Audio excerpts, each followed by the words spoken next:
জীবনে চলার পথে কত মানুষ দেখলাম, কত মানুষ চিনলাম। কিন্তু আমার শুধুমাত্র একটাই দুঃখ।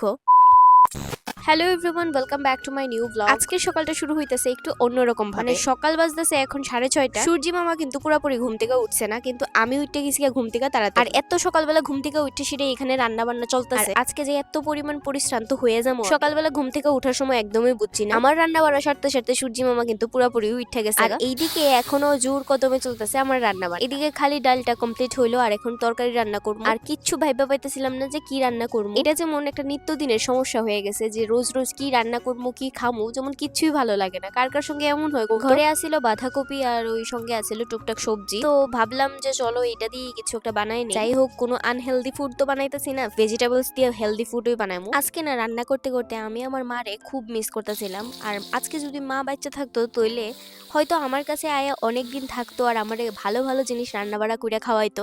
তখন হয়তো আমার এই চিন্তাধারাটা থাকলে হইলে না যে কি রান্না করবো বা আমি কিছু পারি না।